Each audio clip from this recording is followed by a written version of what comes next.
നമസ്കാരം. Star മാജിക്കിലൂടെയും big ബോസിലൂടെയും പ്രേക്ഷകർക്ക് പ്രിയങ്കരിയായ താരമാണ് അനുമോൾ. അനുമോൾ കഴിഞ്ഞ ദിവസം വിവാഹിതയായിട്ടുണ്ടായിരുന്നു. തമിഴ് സ്വദേശിയായ ഭുവനേഷാണ് വരൻ. പൊതുവെ എല്ലാ കാര്യങ്ങളും വളരെ നേരത്തെ തന്നെ ആരാധകരെ അറിയിക്കാനുള്ള അനുമോൾ വിവാഹത്തിന്റെ കാര്യം മാത്രം സസ്പെൻസ് സൂക്ഷിച്ചു. അതിനുള്ള കാരണം എന്താണെന്നും വരന്റെ വിവരങ്ങളും എല്ലാം അനുമോൾ യൂട്യൂബ് ചാനലിൽ പോസ്റ്റ് ചെയ്ത വ്ളോഗിൽ പിന്നീട് പങ്കുവെക്കുകയായിരുന്നു. ഇന്നലെ ഞാൻ ബ്രൈഡ് ടു ബിയുടെ ട്രഡീഷണൽ വീഡിയോ ഇട്ടിരുന്നു. അപ്പോൾ തന്നെ കുറച്ച് പേരെയെങ്കിലും അറിഞ്ഞു കാണും എന്താണ് ചടങ്ങ് നടക്കാൻ പോകുന്നത് എന്ന്. അതെ, ഇന്നെന്റെ കല്യാണമാണ്. സത്യം പറഞ്ഞാൽ എന്തു പറയണമെന്നറിയില്ല. 5:30 കല്യാണം. അതിനു മുൻപേ ഗുരുവായൂർ ക്ഷേത്രത്തിൽ എത്തണം. പിന്നെ വിവാഹം എന്തുകൊണ്ട് നേരത്തെ പറഞ്ഞില്ല എന്ന തരത്തിലുള്ള നിരവധി കമന്റുകളും മറ്റും ഞാൻ കണ്ടു. നേരത്തെ പറയാതെ വിവാഹമാണ് പെട്ടെന്ന് പറയുമ്പോൾ നല്ലത് എന്ന് കുറച്ചു പേർ എന്നോട് പറഞ്ഞിരുന്നു. 90% ആളുകളും മീഡിയ അടക്കം എന്തുകൊണ്ട് വിവാഹകാര്യം നേരത്തെ പറഞ്ഞില്ല എന്നാണ് എന്നോട് ചോദിച്ചത്.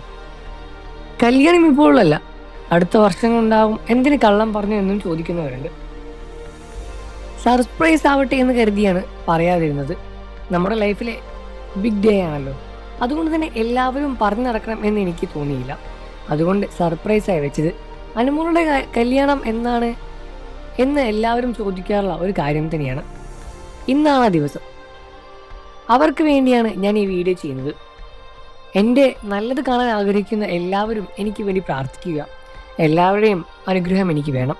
ഗുരുവായൂരിൽ വെച്ചാണ് കല്യാണം. എല്ലാവരും എന്നെ പ്രാർത്ഥിക്കണം. കല്യാണം എന്നും വിശ്വസിക്കാൻ പറ്റുന്നില്ല. പുള്ളിയോടൊപ്പമുള്ള ഫോട്ടോ ഇടാൻ കാത്തിരിക്കുകയാണ് ഞാൻ. എല്ലാവർക്കും കാണാൻ വേണ്ടി വീഡിയോകൾ ഞാൻ ഷെയർ ചെയ്യും. എൻ്റെ വിവാഹ വീഡിയോ കാണുന്നത് തന്നെ സ്നേഹിക്കുന്നവർക്ക് സന്തോഷമുള്ള കാര്യമാണെന്ന് തോന്നും. ഞാൻ വധുവായി ഒരുങ്ങി വന്ന് കഴിയുമ്പോൾ അത് സൂപ്പർ എന്നൊക്കെ ഭുവൻ പറയുമെന്ന് ഞാൻ കരുതുന്നു.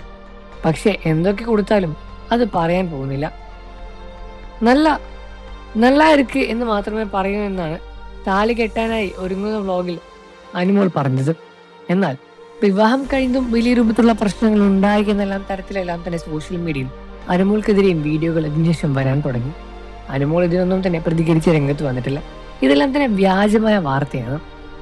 വിവാഹം കഴിഞ്ഞ് ദിവസങ്ങൾക്കുള്ളിൽ വലിയ രൂപത്തിലുള്ള പ്രശ്നങ്ങളെല്ലാം അനുമോളുടെ ജീവിതത്തിൽ നടക്കുന്നു എന്നെല്ലാം തന്നെ ഒരുപാട് പേര് പറയുന്നു. അതെല്ലാം ഇത്തരത്തിൽ കമന്റ് ചെയ്യുന്ന ആളുകളെ പറ്റി ആളുകൾ പറയുന്നതാണ്. വിവാഹം കഴിഞ്ഞ ഉടനെ തമിഴനായതുകൊണ്ട് തന്നെ പൈസ കൊണ്ട് മുങ്ങുമെന്നും അത്തരത്തിലെല്ലാം തന്നെ വളരെയധികം മോശകരമായ കമന്റുകളാണ് അനുമോളുടെ വീഡിയോയ്ക്ക് താഴെ വരുന്നത്. ഇതുകൊണ്ടാണ് ഇത്തരത്തിലുള്ള ഫേക്ക് ആയിട്ടുള്ള വാർത്തകളും സോഷ്യൽ മീഡിയയിലൂടെ പുറത്തു വരുന്നത്. ഇതൊന്നും വിശ്വസിക്കാൻ പോകരുത് എന്നുമാണ് പറയാൻ സാധിക്കുന്ന കാര്യം. അനുമോളെ നിങ്ങൾക്ക് ഇഷ്ടമാണെന്ന കാര്യം വീഡിയോയ്ക്ക് താഴെ കമന്റ് ചെയ്ത് പറയുക. വാർത്തകളും വിശേഷം എത്രയും പെട്ടെന്ന് അറിയാൻ നമ്മുടെ വീഡിയോ ലൈക്ക് ചെയ്ത് ചാനൽ സബ്സ്ക്രൈബ് ചെയ്ത് സപ്പോർട്ട് ചെയ്യണേ ഫ്രണ്ട്സ്.